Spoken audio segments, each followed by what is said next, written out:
El Procurador General de la República, Jean Alain Rodríguez, informó anoche, de la sentencia sobre el caso de los tucanos y particularmente en relación con Embraer, la compañía que ha sido condenada a un pago de $7 millones en la República Dominicana como compensación por haber pagado los sobornos para obtener la compra por parte del Estado por $93 millones de 8 aviones Super Tucano.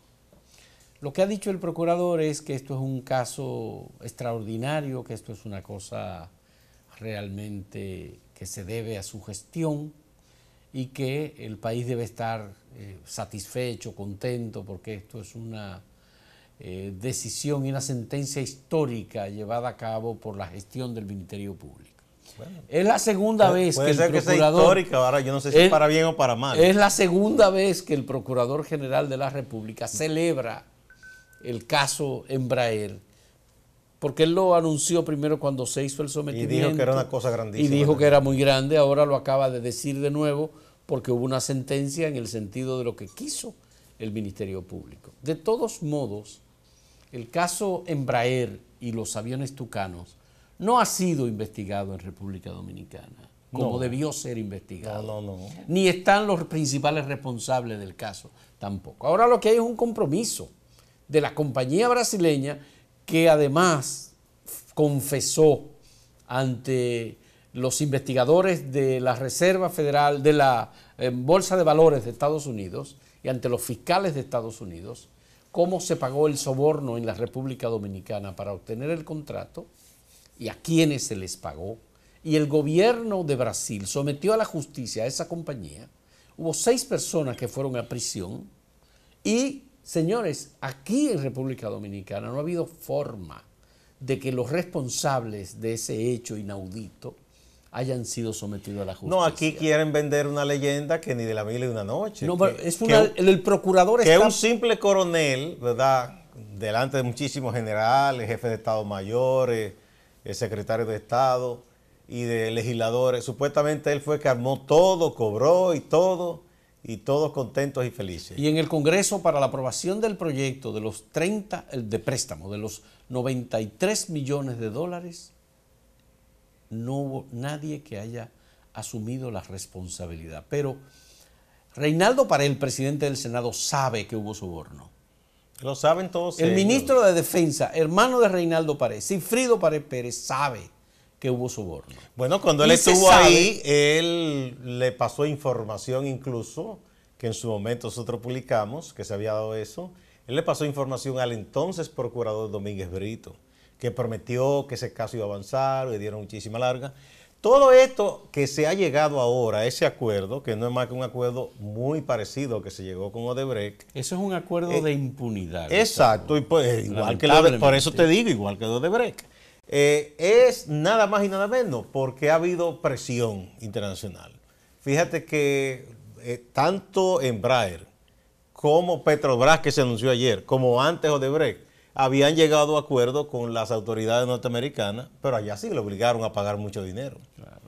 Mucho dinero. Porque eso de pagar $7 millones en República Dominicana como reparación de daños. No se compra ni un avión. Eso no, pero ni una pieza del avión. Eso es insólito. Señores, el monto que se dice que de verdad se pagó de soborno por ese caso y que hay una denuncia que se entregó a la Procuraduría General de la República, es de $13 millones, Gustavo. Sí. De $13 millones. Aquí lo único que se está juzgando es el dinero que aparentemente se habría distribuido entre el grupo de los militares, que fue 3.2 o 3.3 millones de dólares. Entre uno de los grupos beneficiados, porque no solo fueron ellos. Y hay que poner las cosas en su lugar. Hay que evitar que las cosas se trabajen con el olvido y que se apañen. Porque aquí todo se cubre, hay como una especie de acuerdo de impunidad entre sectores que tienen poder e influencia. Mira, mucha gente, bien que se puso a alabar y diciendo que esa iba a ser la solución al narcotráfico, incluso el chantaje de que todo aquel que decía, señor, eso no es transparente, tengan cuidado, decía, no, ese está con los narcotraficantes. Porque aquí hay mucho chantaje con eso. Entonces, ahora esa gente quiere lavarse la mano. Entonces, a mí me parece realmente insólito que el Procurador General de la República esté tratando de presentar la decisión sobre este caso de los como la gran cosa. Como una gran cosa. Eso debía sencillamente darnos vergüenza. Lo único grande ahí es la vagabundería, una gran vagabundería. Porque en definitiva eso es un caso que está encubierto, porque encubre y protege a políticos activos en la República Dominicana. Más bien, con ese caso, lo que se está haciendo es cocinando una especie de cierre, supuesta solución, entre comillas, para cubrir a gente que ha estado nerviosa y que sabe que si se investiga de verdad, saldría bien embarrada en ese caso. No, pero es que es insólito la manera en que esto se ha manejado. Además, al final uno dice, bueno, ¿qué van a hacer con Carlos Piscini? Ese señor debieron soltarlo hace tiempo. No, ya esa es una víctima. Porque él es una víctima. El mandadero. Ahora. Mandadero. Él es una víctima, porque ese señor es el punto más delgado o el punto, para no decir el punto más podrido de la soga. No, yo no creo que sea el más podrido. Él no es un santo, pero yo no creo que sea el más podrido, porque él recibió órdenes de gente con mucho más poder que él, civiles y militares. Pero es que no se trata solo de Pedro Rafael Peña Antonio, el entonces ministro, jefe de las Fuerzas Armadas. Pero ahí hubo gente muy feliz montándose en esos aviones en Brasil y diciendo que esa iba a ser la solución a todo, ¿verdad? Sí. Y total, señores, eso ha sido un gran fiasco, un fracaso. Entonces, el caso de los tucanos en República Dominicana hay que ponerlo como uno de los tantos casos en los que incluso hay un libro publicado por Participación Ciudadana que se llama 20 años de impunidad. En esos casos de impunidad hay que colocar este caso de los aviones tucanos, que lo único que hemos logrado es que una compañía responsable de haber pagado el soborno aquí, que al final no se sabe a quién fue que se lo pagó, esté pagando $7 millones, que es una vergüenza el monto de dinero y la manera en que se está solucionando. Porque en definitiva, cada solución judicial a un tema como este es para que no se vuelva a producir de nuevo una situación de corrupción como la que hubo en ese caso. Que involucró ahí precisamente instancias del Poder Ejecutivo, el Congreso Nacional, el Ministerio de Defensa, empresarios privados también. Y empresarios y grupos privados. Ahí hubo mucho cohecho. Lo que se está buscando ahí es una solución al problema de quienes tenían miedo de salir bien embarrados, imputados. No es una solución al pueblo dominicano, a la sociedad, ni a los recursos de los bolsillos de los contribuyentes. Cuando se creó la comisión bicameral para la aprobación del préstamo para los aviones tucanos, Reinaldo Pared habló con los senadores y les dijo, miren, hay muchos rumores sobre soborno en ese préstamo. Yo les digo que si ustedes aprueban ese préstamo y yo me entero que hay algún soborno que se haya recibido, soy yo el primero que los va a someter a la justicia a todos ustedes. Reinaldo lamentablemente no lo hizo. Bueno, en ese momento el llamado fue aplaudido, porque qué bien, parecía una gran responsabilidad del presidente del Senado y del secretario general por demás del PLD, ahora aspirante presidencial también. Bien en ese momento por Reinaldo. Ahora que pase de las palabras a los hechos, porque él sabe lo que ahí ocurrió. Él sabe lo que pasó, y realmente lo que pasó. Es más, Reinaldo Pared recibió toda la presión del mundo que cualquiera se pueda imaginar para que ese préstamo se aprobara. Sí, no, porque había un chantaje. Es que estaba montado todo. Había un chantaje diciendo que todo el que decía que no se debía aprobar eso era porque era un narcotraficante. Sí. Y por un lado estaba la presión desde el Palacio Nacional y por otro lado estaba la presión del doctor Marino Vinicio Castillo, que decía que eso había que aprobar. No, porque entendía que eso era la salvación nacional. Y eso no ha servido para nada, porque una vergüenza. Ni siquiera instalaron los radares. Lamentablemente hay que decirlo de ese modo y no celebrar como está celebrando el Procurador General de la República. Que en este caso habría que decir que esta celebración del Procurador resulta muchísimo más que risible, lamentablemente. Hacemos una pausa.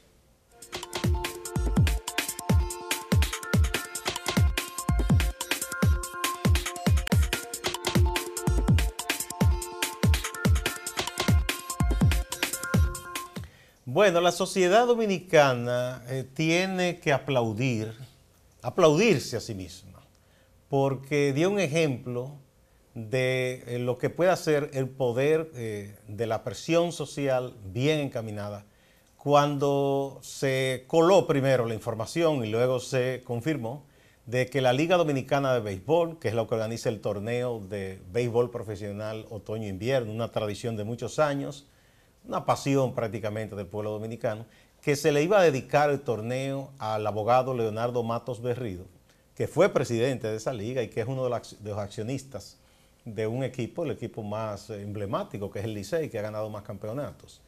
La gente se indignó, sobre todo mujeres de medios de comunicación, mujeres que son activistas sociales, intelectuales, y la gran mayoría del pueblo dominicano, porque ese señor en 1982 mató a la que era su esposa, Edith Gómez. Hubo todo un arreglo, como se hacen las cosas, porque no me venga a decir Matos Berrido ni nadie, aquí no somos locos, que no, que eso estuvo en la justicia y me descargaron. Aquí se sabe la cantidad de sinvergüenzas, asesinos y criminales que están sueltos por sentencias arregladas. Y lo que era la justicia, todavía hay muchísima vagabundería en la justicia, más esa justicia, hay que recordar y recuerdo. Esos jueces venían del fallo histórico aquel que le dio la mayoría al partido de Matos Berrido, Partido Reformista, que dejó en manos de esa gente la justicia. Y aunque cambió de gobierno en el 78 el país, no se cambiaron esos jueces a la mayoría. Sí. Y todo el mundo sabe cómo se hacían las cosas. Aquí está el señor ese Román, ¿verdad? Que bien cocinado está en el infierno, que duró más de 30 años ese caso, que violó, maltrató a la señora Llavería de Santiago, Miguelina, y convocando abogados de estos que arreglan las cosas y hacen escarceo, duró impune como 30 años. Y finalmente fue por el intento de asesinato de Jordi Veras, el hijo del doctor Negro Vera, fue que le condenaron. Entonces, no me venga a decir a mí, doctor Matos Berrido, y nadie, no, que ese caso se falló y me encontraron inocente. Porque eso se lee y eso es lo que indigna. Decir que fue que sin querer, que se zafó un tiro y fueron 8 balazos recibió esa señora.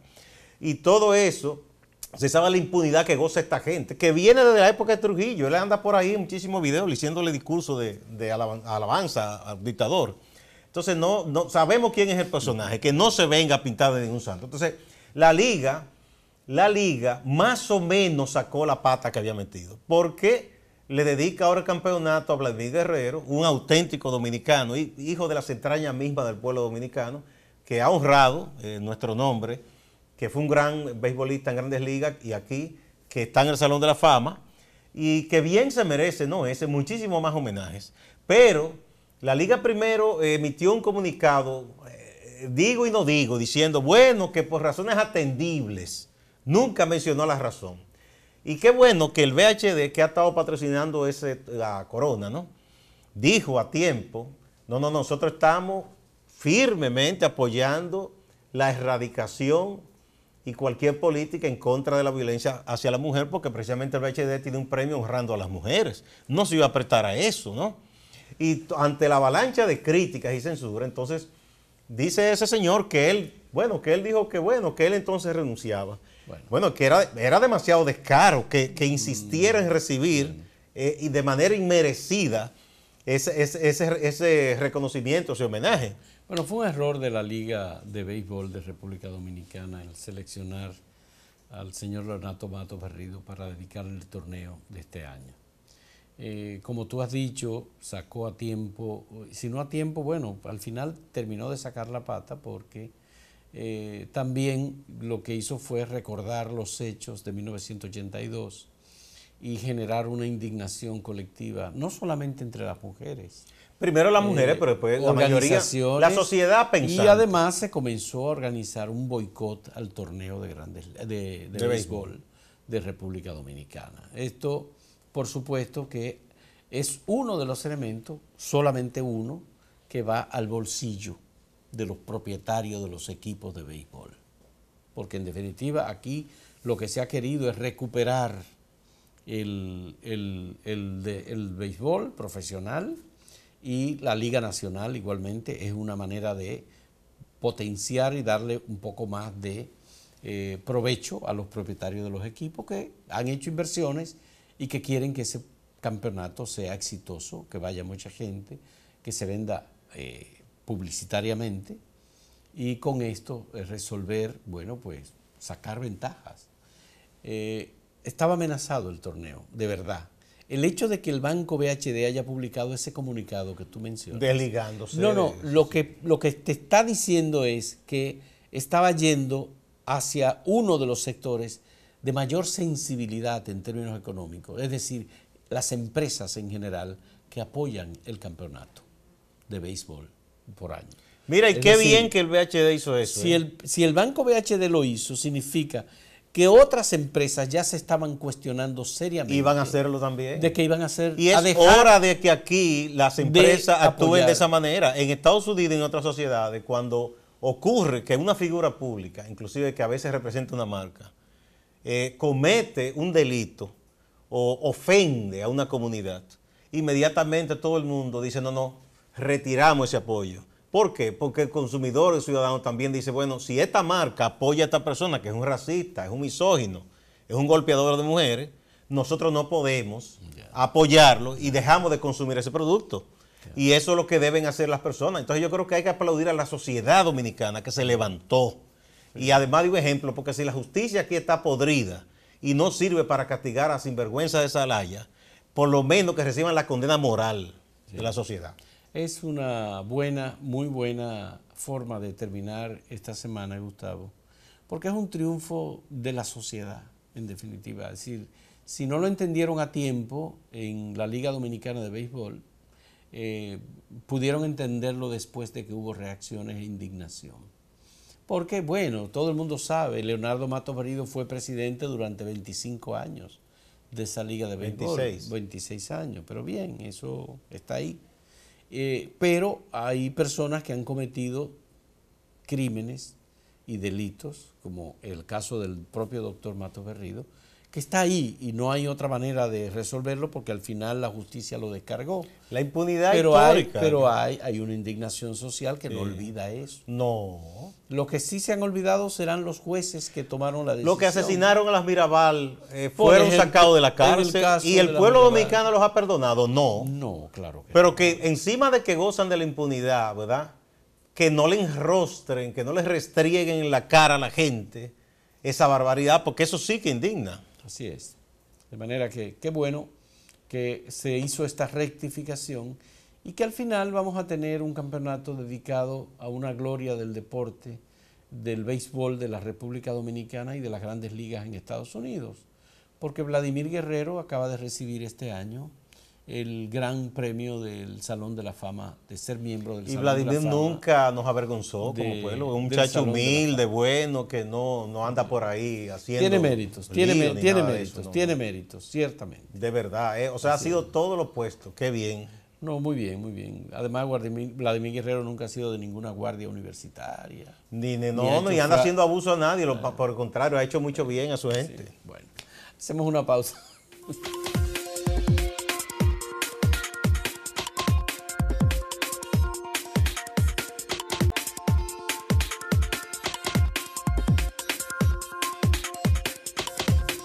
El ministro de la Presidencia, José Ramón Peralta, ha dado a conocer algunos datos sobre el sector eléctrico. Él acaba de regresar de Nueva York, en donde acompañó al presidente de la República y fue uno de los miembros de la comisión que se reunió, encabezada por el presidente de la República, con el gerente general de AES, de la empresa responsable de una gran parte del suministro de energía en República Dominicana. Las plantas de AES fue una que tuvo un defecto, un accidente, y salió de línea, eran 300 megas, pero ellos están aportando al sistema otra gran cantidad de megavatios y además parece que van a ingresar un nuevo aporte.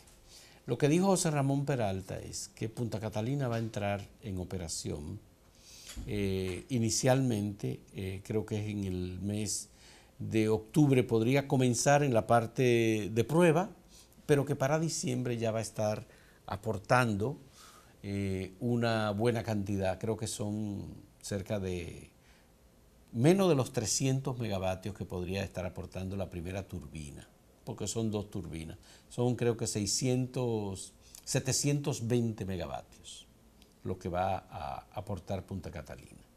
y que el Estado Dominicano está poniendo en venta el 50% de las acciones de Punta Catalina y que hay gente interesada en comprar ese 50% de Punta Catalina.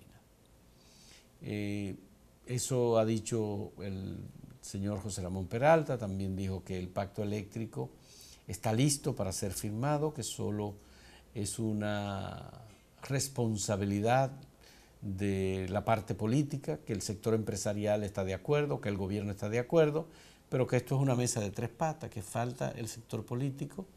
Parece que ahí está incluyendo el sector social también, que hay un sector social que el sector empresarial está de acuerdo, yo creo que él dice que el sector empresarial no es verdad, porque hay una división en el sector empresarial. Hay un sector empresarial que no ha estado de acuerdo. Pero él nunca. dice que para que el pacto eléctrico funcione necesita a los políticos y que esa es una responsabilidad, que si hay una decisión en el 2020 o en el 2024 distinta a la del Partido de la Liberación Dominicana, entonces, bueno, ya eso es otra cosa. Tiene que haber una responsabilidad política con el pacto eléctrico. Eso dijo. Pero el sector empresarial no es verdad que tiene una posición única. Ahora, eso ha sido ya discutido. Gustavo. Y por eso no se firmó, porque no hubo unanimidad entre los empresarios. Yo no entiendo cómo es que hay empresarios o inversionistas dispuestos a comprar el 50% de Punta. Bueno, vamos a ver las condiciones, porque a veces hay cosas que tú dices, ese negocio está quebrado, un ejemplo. No estoy diciendo que sea ese el caso, ¿no?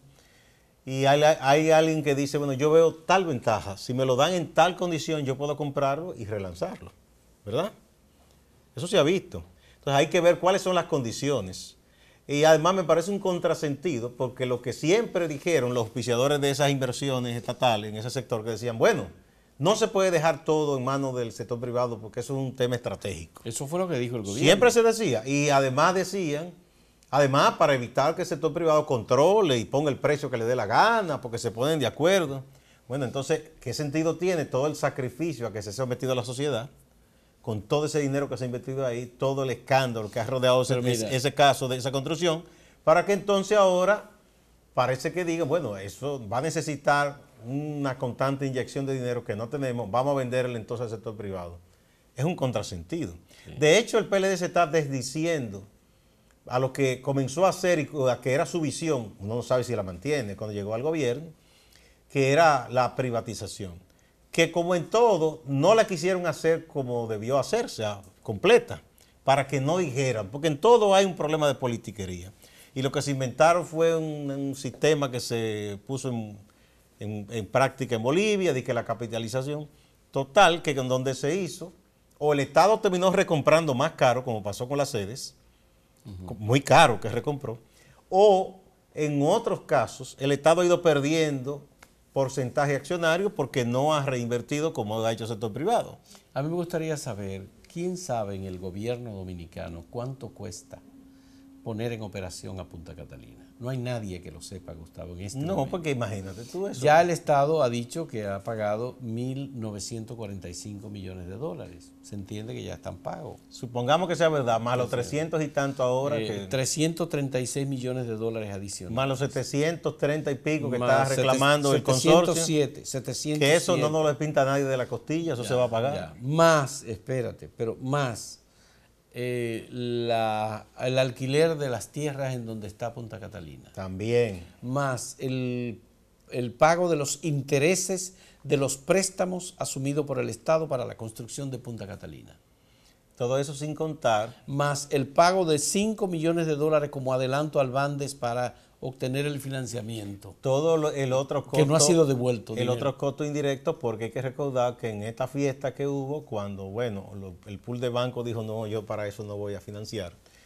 Entonces fue la fiesta con el petróleo, bajó muchísimo y el gobierno no bajó los precios de los combustibles. Para pagar Punta Catalina. Se derivó Catalina. mucho dinero para ese proyecto. Y esos son costos que tú dirás, bueno, pero están ahí, sí. Pero lo que representa eso para la economía, para la gente, pagando costos más altos, todo el problema de los apagones y muchísimas cosas. Señores, al final Punta Catalina es una incógnita en términos económicos, financieros. No se sabe al final cuánto es la deuda que ha tenido y que va a tener que asumir la sociedad dominicana. Un fondo de contingencia se crea para una situación de la cual no hay absolutamente ningún control. Es decir, te puede surgir que, Sí, ¿verdad? Es como esperar lo que pueda Lo que pueda ocurrir. Nadie tiene una bola de cristal. Bueno, pero de todos modos, ese fondo de contingencia de 336 millones de dólares incluye 136 millones de dólares que hay que entregárselo a la compañía Tecnimont, parte del consorcio, Tecnimont Odebrecht Estrella, para pagar a suplidores y deudas ya contraídas, y 200 millones de dólares que van a ser utilizados para terminación de las obras. ¿Por qué tú te ríes? No, porque dijimos que íbamos a terminar como suave el viernes, pero... Ya. Entonces, esto obviamente, que uno dice, bueno, ¿a dónde vamos a llegar? El gobierno tiene alguna certidumbre de que ciertamente hay gente interesada en comprar una participación. Mira, yo no dudo del 50%. Yo no dudo de que haya gente interesada inclusive en comprar más. Ahora depende de las condiciones, lo que te digo. No, el gobierno tiene que garantizar que va a comprar la energía que produzca Punta Catalina. No. ¿Y a qué precio? Y a garantizar. ¿Cuál es el precio? Garantizar ciertos precios. Ha sido la historia con los suplidores. Recuerda todo eso que pasó con la planta que está en San Pedro de Macorís, que tiene otro nombre ahora. Ajá. Esa era la cosa más costosa que había. Apagada había que pagarle. ¿Tú recuerdas? Esa era Cogentrix. Ajá, tiene otro nombre, ahora ya cambió. Sí. Entonces, en eso, quien invierte en ese tipo de negocio, amarra esos contratos de una manera que eso no es tan fácil. O sea, yo no dudo que haya quien quiera invertir, pero va a poner unas condiciones que de verdad va a amarrar ese contrato de una forma que no va a ser fácil. Entiendo que José Ramón Peralta quiere transmitir confianza en el gobierno y que él quiere transmitir que este es un gobierno exitoso en materia del sector eléctrico. Ahora, ese es un embrollo que tiene el gobierno en Punta Catalina, que no hay manera de que lo pueda desenredar en mucho tiempo. Bueno. Al final no sabemos cómo va a concluir Punta Catalina y las responsabilidades que se derivan de la forma en que se ha conducido el contrato, la construcción y luego la responsabilidad de vender la energía que tal vez están mirando hacia el oriente como solución. Al Oriente Profundo. Al Oriente Profundo. Sí. Bueno. Es una cosa verdaderamente insólita. Pero estamos en una democracia todavía débil. Este gobierno tiene mucho poder para tomar decisiones y no dar ninguna explicación. Las instituciones del sector eléctrico no ofrecen siquiera estados financieros. Bueno, me hiciste sonreír al terminar, que estamos en una democracia. Bueno, yo no me entero ahora. Bueno, será hasta el próximo lunes. Va a estar conmigo Carolina, porque Fausto se va a tomar unos días de descanso. Unos días de descanso, así es. Muchas gracias.